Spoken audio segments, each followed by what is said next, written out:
S, வீடு, schools, hotels, store room இங்கெல்லாம் partition wall கட்டணும்னாலும் இப்போ பில்டிங் போனஸோட first choice Renocon Rapid Wall Panels. நெஞ்சத்தில் வைத்து போற்றுகிற ஊடக அதிபராகவும் கூட்டுறவுத்துறை அமைச்சராகவும் சட்டப்பேரவையினுடைய தலைவராகவும் அவர் ஆற்றியிருக்கிற பணிகள் என்றைக்கும் நினைவில் கொள்ளத்தக்கதாக அமைந்திருக்கிறது. அவரை பொறுத்தவரைக்கும் நீதி நியாயம் தழுவாமல் ஒரு வழக்கறிஞராக, குறிப்பாக தமிழர் நலன் பேணுவதில் ஒரு பத்திரிகை துறை எப்படி இருக்க வேண்டும் என்பதற்கு வழிகாட்டியாக, தமிழர் இருக்கும் இடமெல்லாம் தன்னுடைய பத்திரிகை போய் சேர்கின்ற அந்த வகையில் தமிழை வளர்த்த பெருமைக்குரியவர் மறைந்த பெரியவர் சீபா ஆதித்யநாத் அவர்கள்.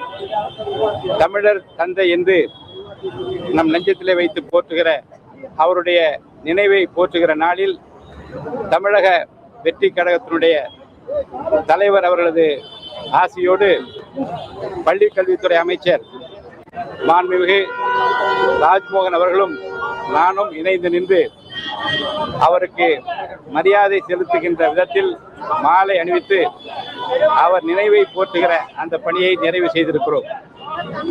தமிழை வளர்ப்பதில், தமிழர் நலன் போற்றுவதில் அவர் ஆற்றியிருக்கிற அந்த பணிகள் என்றென்றும் நினைவிலே கொள்ளத்தக்கதாக இருக்கிறது. கொரோனா நியமனம் இன்னும் நடக்கல, எப்ப அதை எதிர்பார்த்தா தொடர்ந்து நீங்க ஒருதலைபட்சமாக செயல்படுறீங்க, உங்களுக்கு ஆதரவு தெரிவித்த எம்எல்ஏக்களுக்கு ஆதரவா ஒருதலைபட்சமா செயல்படுறீங்கன்ற குற்றச்சாட்டை இபிஎஸ் தரப்புல முன்வைக்கிறாங்க. எப்படி அணுக போறீங்க? நான் நடுநிலையிலிருந்து பணியாற்றுகின்றேனா இல்லை என்பதை நான் தீர்ப்பு வழங்குகிற போது இந்த நாடே தெரிந்து கொள்ளப் போகிறது. அப்படி குற்றம் சுமத்துகின்றவர்கள் தெரிந்து கொள்ளப் போகிறார்கள். இருவேறு குழுக்களாக பிரிந்திருக்கிற அனைத்து இந்திய அண்ணா திராவிட முன்னேற்ற கழகத்தின் இருகூறுகளாக இருக்கின்றவர்கள் மனுக்களை எல்லாம் அளித்திருக்கின்றார்கள். அது என்னுடைய ஆய்வில் இருக்கிறது. உரிய நேரத்தில் உரிய முடிவெடுத்து அதை சட்டசபையிலே அறிவிக்கிற போது நான் எப்படி நியாயமாக நடந்து கொண்டேன் என்பதை நாடு தெரிந்து கொள்ளும்.